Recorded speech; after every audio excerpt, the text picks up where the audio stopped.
మాత్రం జగన్ కంటే ఉన్నదైతే జగన్ గారు ఎక్కడైనా అక్కడ జనం జనం జనం జనం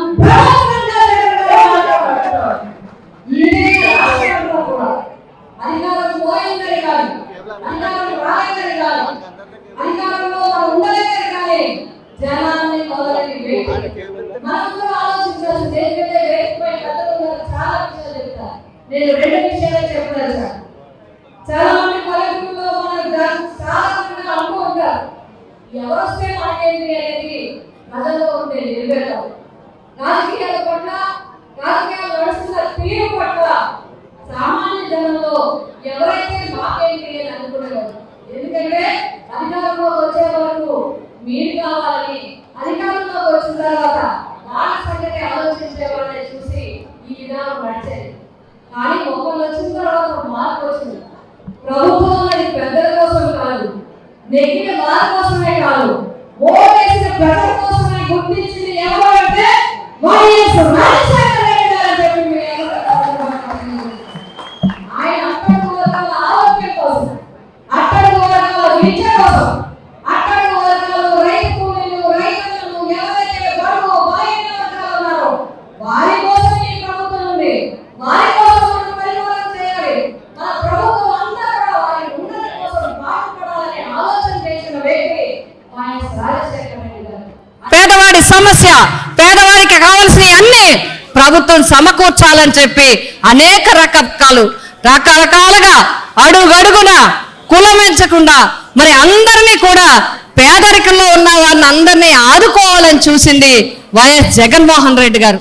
అందుకే అనేక రకాల స్కీమ్స్ పెట్టి ఇంటికే తెచ్చి, మీరు ఎక్కడైనా చూసారండి? పెద్ద పెద్ద వాళ్ళకు ఉంటాడు ఫ్యామిలీ డాక్టరు, పెద్ద పెద్దగా ఉంటారు ఫ్యామిలీ పర్సనల్ అసిస్టెంట్లు అంటారు, ప్రైవేట్ సెక్రటరీలు ఉంటారు. కానీ జగన్మోహన్ రెడ్డి గారు పెట్టారు ఫ్యామిలీ డాక్టర్. ఇంటింటికే వచ్చి చూడాలి పేదవాడింటికి. ఎవరు మంచం మీద ఉన్నా, ఎవరు అనారోగ్యంతో ఉన్నా డాక్టర్లు ఇంటికే చెల్లి చూడాలనే విధంగా ఆయన పరిపాలన సాగింది. రాజకీయాల్లో గెలుపు ఓటములు సహజం. రాజకీయాలు పనులు చేసినంత మాత్రాన అవదు. వ్యూహాలు, అబద్ధాలు చెప్పడం, రకరకాల వ్యూహాలతో అధికారం మార్పులు జరుగుతూ ఉంటాయి. కానీ మనమందరం కార్యకర్తలం. ఇక్కడ మనమందరం ఒక పార్టీ కోసం, ఒక నాయకుడి కోసం మనమందరం కూడా ఇక్కడ ఉన్నాం.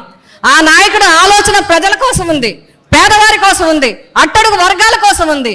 వారి వెన్నంట మనం నడడానికి సిద్ధపడ్డాం. కాబట్టి మనమందరం ఆలోచించాల్సింది మన నాయకుడి యొక్క ఆలోచన విధానం. మరి వారి నాయకత్వంలో అధికారంలో ఉన్నప్పుడు ఏ విధంగా అయితే బడుగు బలహీన వర్గాల కోసం, అందరి అభివృద్ధి కోసం ఆయన కృషి చేశారో అదేవిధంగా ఈరోజు ఎన్నో వాగ్దానాలు ఇచ్చి జగన్ గారు ప్రవేశపెట్టిన ప్రతి నెల ఇచ్చిన పథకాల్లో ఒక్కటి కూడా ఇవ్వలేదు. పోనీ అవన్నీ ఇవ్వలేదు, కనీసం వాళ్ళు వాగ్దానం చేసినవి కూడా ఈ రోజు ఇవ్వని పరిస్థితుల్లో వచ్చింది.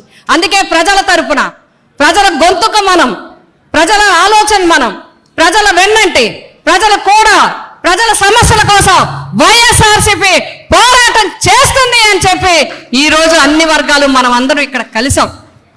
ఆ విధంగా మనమందరం ముందుకు నడుద్దాం.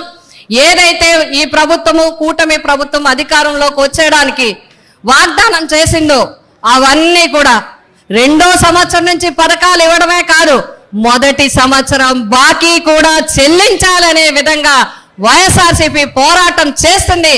ఆ విధంగా మరి అందరూ కూడా పిఠాపురం నియోజకవర్గం నుంచి కూడా ప్రతి ఒక్కరూ కుటుంబం నుంచి మరి తరలి వచ్చి ఈ కార్యక్రమాన్ని జయప్రదేశ్ ఇందులో భాగస్వామడానికి మేమందరం కూడా రావటం జరిగింది అని చెప్పి మీ అందరికీ తెలియజేస్తూ మనమందరం కలిసి పోరాడదాం, మనందరం కలిసి పేదల పక్షాన్ని ఉందామని తెలియజేస్తూ నాకు ఈ అవకాశం ఇచ్చినందుకు హృదయపూర్వక ధన్యవాదాలు తెలియజేస్తూ మీ అందరి దగ్గర సెలవు తీసుకున్నాను. జై జగన్.